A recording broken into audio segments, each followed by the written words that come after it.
Interviene a continuación Javier Domingo, antiguo compañero de clase y especialista en carpintería de armar, aprendiz de Enrique, quien nos va a hablar de la geometría precisamente en el oficio de la carpintería.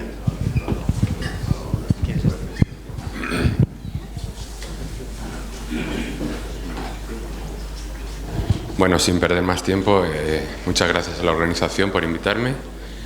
Y bueno, mi charla va sobre el trazado geométrico de las armaduras de lazo, que bueno, ya más o menos todo el mundo tiene una intuición de qué es lo que son.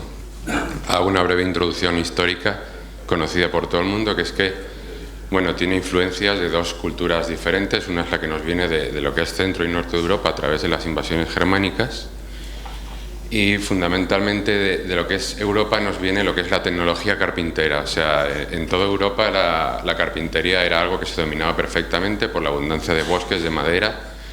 Y por ejemplo en el medio tenéis una stavkirke, que es una iglesia de madera sueca, que es del siglo XI, y ahí puedes ver perfectamente hasta qué punto dominan lo que es una estructura de madera. O sea, aparecen cerchas de tijera, aparecen tirantes, aparecen estribos. O sea, ya controlan la estructura de manera absoluta.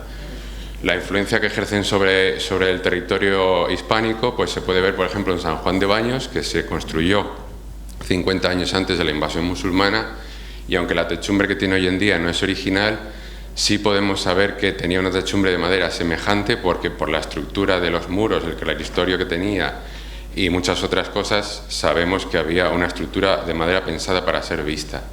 En el otro lado, San Clemente de Taúl, tan famoso por su Pantocrátor, lo que tiene también es una techumbre interesantísima en la que nadie se fija nunca, con cerchas de tijera, la hilera que hace de viga principal y luego lo que serían los pares que van hasta los muros.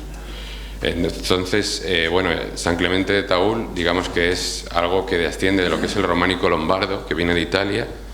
El románico lombardo siempre está hecho con bóveda de piedra, y aquí pues se deciden hacerlo en madera, lo que muestra que ya hay una tradición aquí de usar madera en las techumbres previa a lo que era todo el mundo musulmán. Del sur, de lo que es la invasión islámica, pues nos viene fundamentalmente, en lo que se refiere a la carpintería, una serie de ornamentación denominada girij, que en persa significa nudo, y bueno, pues empezó por todo el mundo del Medio Oriente, y es un tipo de ornamentación que empieza siendo muy sencilla y se va complejizando, pero se va complejizando en paralelo a lo que sucede aquí en España. O sea, por ejemplo, una de las primeras obras en madera de girij que se conocen es este mimbar, que es el de la Kutubilla en Marrakech, y es de 1137, pero curiosamente este mimbar está fabricado en Córdoba, lo que nos da a entender que todo este mundillo del girij, de la lacería, también digamos que el territorio español le sirve como catalizador, como que aquí es donde se empieza a desarrollar de verdad todas estas cosas. Entonces, bueno, ¿qué es lo que sucede en realidad? ¿Cómo surge la lacería? Pues bueno, exactamente no lo podemos saber, porque las primeras armaduras, muchas de ellas han desaparecido, no nos ha quedado nada escrito. Entonces, lo que sí podemos saber es más o menos qué evolución ha ido teniendo todo el mundo de las armaduras. En origen, las armaduras eran simplemente estructuras que servían para cubrir una techumbre, principalmente a dos aguas, y bueno, pues a medida que toda la arquitectura se va complejizando, la armadura se complejiza también en paralelo a ella. Aquí tenemos lo que es la evolución de las cubiertas de par y nudillo. El nudillo surge un poco más tarde, es una pieza que está entre par y par y sirve para evitar la flexión. Y bueno, pues en este dibujo de Enrique Nuere veis muy claramente cómo las armaduras de par y nudillo se van complejizando a medida que metemos ya las cuatro aguas. Ya necesitamos las limas, necesitamos también una serie de peinacillos ortogonales a los nudillos para arriostrar el conjunto, y luego surge el tema de lo que es la prefabricación. La prefabricación de las armaduras ya influye notablemente en su calidad, porque ya se pueden hacer en el suelo y luego levantarlas por trozos. Entonces lo que se inventa es la lima doble. La lima doble sirve para crear porciones de armadura junto a lo que serían las limas, de manera que se puedan izar de un solo golpe. y así pues lo que es la perfección técnica sube muchos puntos. Por último tenéis lo que sería una ochavada, que aprovechando una pieza que era el cuadral, que era algo que servía para arriostrar lo que era la esquina, aprovechan para meter más faldones, logrando pues una mayor perfección estructural y ornamental. La lacería lo que va a hacer es superponerse a todo esto. Esto sería lo que es una armadura llana, o sea, sin ningún tipo de ornamentación de lazo, y la lacería lo que va a hacer es empezar a invadir todo esto poco a poco. Bueno, un tema fundamental en todo este tipo de armaduras, tanto llanas como de lazo, son los cartabones. Los cartabones es algo que también viene de Europa y fundamentalmente había tres. Eran el de armadura, el albanécar y el coz de limas. El de armadura lo que nos mide es la pendiente de la cubierta. El albanécar lo que nos mide es el ángulo que existe entre el estribo y la lima para poder prefabricar lo que serían los faldones. Y el coz de limas lo que nos mide es el ángulo de la horizontal con la lima. Lo bueno de estos cartabones es que conociendo uno conoces los otros dos, porque geométricamente forman un tetraedro que si tú lo abates sobre el plano horizontal, perfectamente teniendo uno ya tienes los otros dos. Entonces el método constructivo de estas armaduras será empezar por el de armadura. O sea, yo lo primero que hago es determinar el ángulo que quiero para mi cubierta, y a partir de ahí ya hallo el albanécar y el coz de limas. Más adelante se descubrirá que si se empieza por el albanécar se logra una gran perfección en las armaduras de lazo. Aquí tenéis un carpintero con el juego de los tres cartabones que le servirían para hacer su armadura llana sin ningún tipo de problema. Pero bien, de esta armadura llana que hemos visto antes a la lacería, ¿cómo se hace esa transición? Pues la misma mente pensante que ideó los cartabones, el juego de cartabones de armadura, fue el que ideó también el juego de cartabones de lazo. O sea, se las apañan para que la lacería se incluya dentro de las armaduras y que su método constructivo sea a través de cartabones también. De manera que teniendo un juego de dos juegos de cartabones, uno de armadura y otro de lazo, logran prefabricar las armaduras de lazo en cualquier situación. Los cartabones de lazo se usan para lo que es la ejecución de las piezas, que llevan incluidas todo lo que es la trama de lacería. Aquí tengo un ejemplo de lo que sería un par de lacería, y para vuestra información está llevado a cabo por estudiantes que apenas sabían lo que era un formón hasta el día antes de hacer el curso. Uno de los que lo hizo está aquí y pues podéis ver perfectamente cómo está lo que es la ornamentación de lazo ya imbuida en todo el par, y luego los cajeados para ensamblar el resto de las piezas y que encaje todo a la perfección.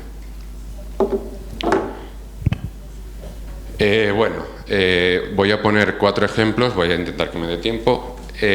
Lo primero que surge en el entorno de Castilla, o sea, los primeros ejemplos que tenemos en torno al siglo XIII-XIV, es lo que sería el lazo castellano. El lazo castellano, digamos que se basa exclusivamente en el uso de sinos de 8, o sea, estrellas de 8 puntas que forman una malla geométrica sin intención de generar ningún tipo de rueda, es simplemente una malla ornamental.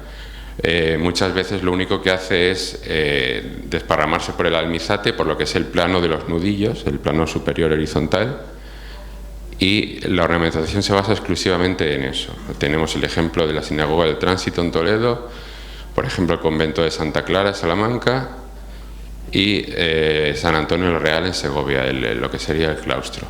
Depende de cómo coloques las estrellas de 8 puntas, te queda una ornamentación de un tipo o de otro. O sea, generar lo que es el sino es fácil, es simplemente de 2 cuadrados, uno a 45 grados respecto del otro. Y luego, en función de cómo se coloquen, pues nos queda una trama u otra que es en donde hay que adaptar el lazo. Bien, en una segunda vuelta de tuerca ya comienzan a surgir lo que son las ruedas de 8 puntas. O sea, ya no tenemos solo el sino, sino la rueda completa con las piezas que la rodean. Entonces, esto es, por ejemplo, una pequeña armadura que hay en Buitrago de Lozoya, que usa ruedas de 8, pero sin embargo vemos que lo primero que nos salta a la vista son como una especie de módulos cuadrados, porque es, digamos que es lo que primero se ve, pero sin embargo si uno se fija, existen las ruedas rodeando esos cuadrados. Pues bien, esto es un módulo constructivo que usaban mucho, que se denominaba cuartillejo, porque, bueno, generando la rueda de 8 y haciéndola en madera, porque no es solo un trazado, sino que hay que hacerlo corpóreamente, pues al poner 4 ruedas de 8 juntas, nos queda un módulo cuadrado entre ellas, que es lo que se denomina el cuartillejo, porque está formado por 4/4 partes de lazo de 8, y eso es lo que llamamos el cuartillejo, que es algo que constructivamente nos viene muy bien para prefabricar la armadura y ejecutarla en el menor tiempo posible. Puede haber 2 tipos de cuartillejo en función de la rueda que se use, si es de azafates regulares, como esta de aquí arriba, que son hexagonales, o azafates arpados, que son esos que tienen como una puntita en uno de los lados. Y bueno, aquí tenéis lo que sería el cuartillejo visto de cerca de la propia armadura. Y bien, ya vamos a ver lo que sería la traza de la armadura.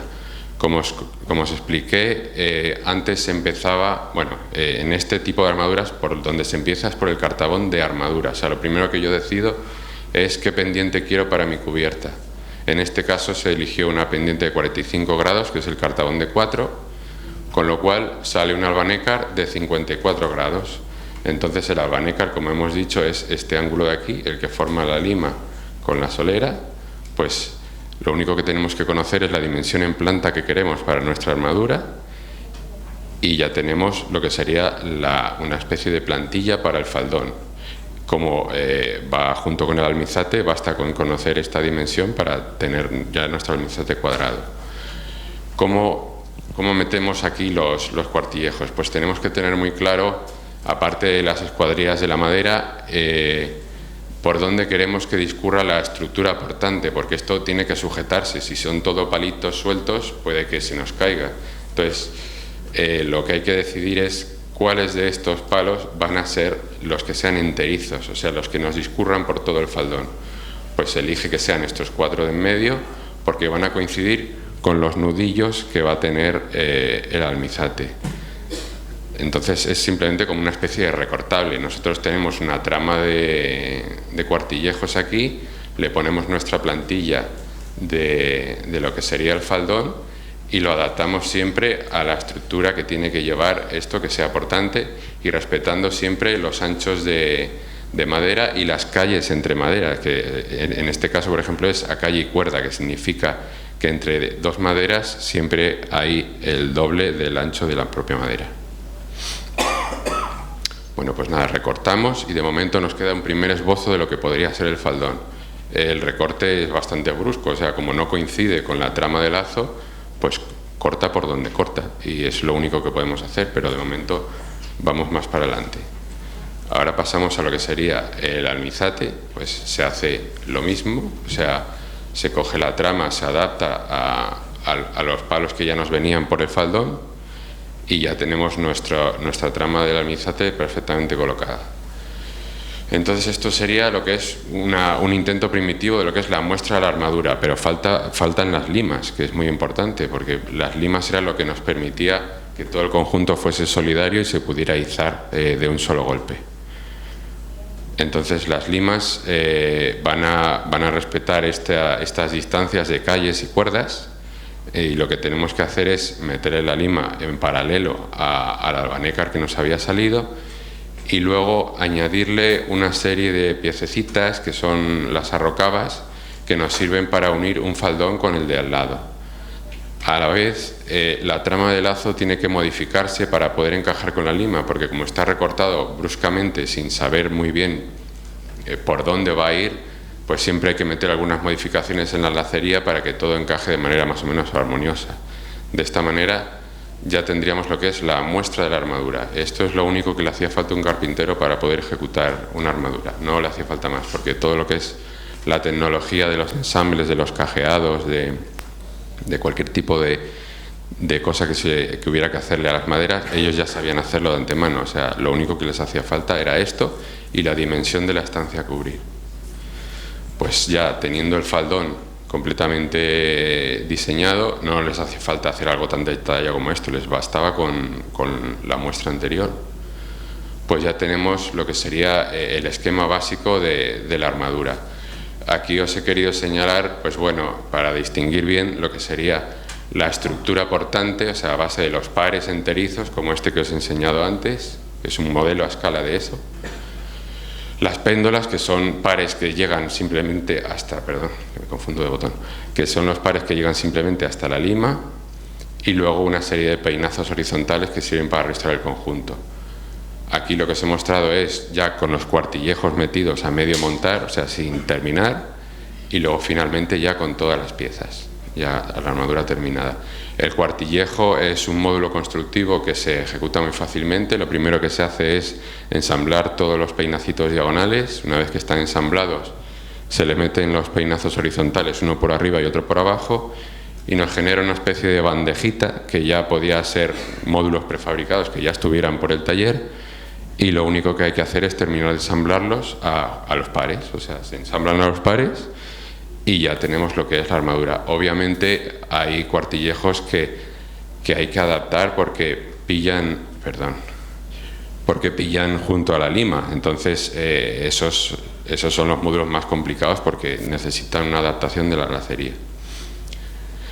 El siguiente ejemplo que os voy a poner es la Alcoba de la Reina, que está en los Reales Alcázares de Sevilla, que es una armadura ochavada muy bonita, que aquí vemos, lo primero que nos salta a la vista es que aparentemente tiene como más perfección.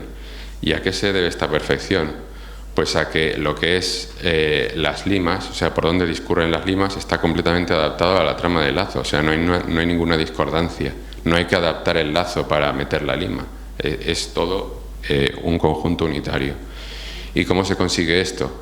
Pues dando la vuelta al proceso. O sea, antes os dije que se empezaba por el cartabón de armadura y se seguía por el albanécar. Aquí lo que hacen es lo contrario, se empieza por el albanécar y se termina por armadura. Entonces, bueno, veis la generación de lo que es una rueda de 10, que es la que mejor se adapta a este tipo de armaduras ochavadas. Y el trazado que se llama de 10 lefe, el lefe viene en la fa en árabe, que significa envolver, porque bueno, pues estos son todo ruedas que se envuelven entre sí unas a otras, y es un trazado que, pues bueno, los centros de los sinos están en ángulos de 36 grados entre sí y forman una trama que se adapta muy bien a la geometría de las armaduras ochavadas. Lo que se solía hacer era hacer coincidir los centros de los sinos con los vértices de lo que era el faldón. O sea, yo, como ya he dado la vuelta al proceso y lo primero que he decidido es al albanécar, pues ya sé qué ángulo va a haber aquí, porque lo voy a adaptar a la trama de lazo. Entonces, una vez que tengo esto, lo que saco es la armadura, y la armadura salga la que salga.